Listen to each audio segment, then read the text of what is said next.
Saudi company আরামকোর মতো দক্ষিণ কোরিয়ার স্যামসাংকেও বিমানবন্দর থেকে তাড়িয়ে দিয়েছিল বিগত সরকার, জানান অর্থ উপদেষ্টা ডক্টর সালেউদ্দিন আহমেদ। তবে অন্তর্বর্তী সরকার বিদেশি বিনিয়োগকারীদের সঠিক পরিবেশ দিতে বদ্ধপরিকর বলে জানান পররাষ্ট্র উপদেষ্টা মোহাম্মদ তৌহিদ হোসেন।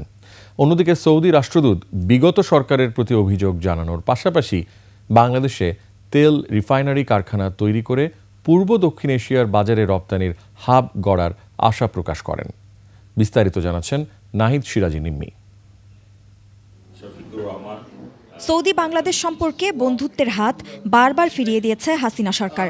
ব্যক্তি স্বার্থেই এমনটা করা হতো বলে অভিযোগ জানান সৌদি রাষ্ট্রদূত। পররাষ্ট্র মন্ত্রণালয়ে সৌদি বাংলাদেশ সংক্রান্ত সেমিনারে এসব অভিযোগ জানান তিনি।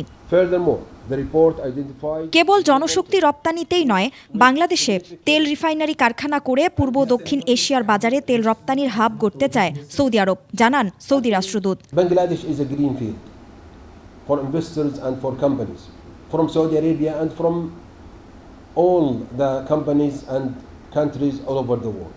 বিনিয়োগ না বাড়ার কারণে শুধু দুর্নীতি না, বাংলাদেশের অতীতে পলিসিগত নানা ভুল সিদ্ধান্ত রয়েছে বলে জানান অর্থ উপদেষ্টা। Samsung came and they are also not welcome. They went to Vietnam and they are exporting more than $50 billion.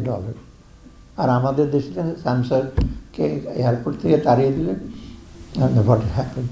So these are the policies, and in fact I sometimes, because I was at what time the governor of the central bank, there are a lot of policy, wrong policies taken. জেনেক্সে shift করো, লাইফকে lift করো। অন্তর্বর্তী সরকার বিদেশি বিনিয়োগকারীদের সঠিক পরিবেশ দিতে বদ্ধপরিকর এবং সব দেশের জন্যই জনশক্তি প্রশিক্ষণ দেওয়া হবে বলে জানান পররাষ্ট্র উপদেষ্টা মোহাম্মদ তৌহিদ Hossain.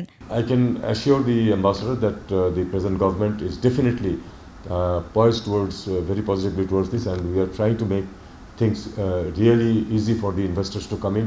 And I think the next time the Saudis come, so the entrepreneurs come here, they will find a much better atmosphere and much better welcome than they have received in the past.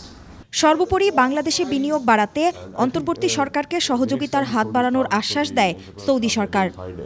Much better. Nahid Siraji Nimmi, 21 television, Dhaka.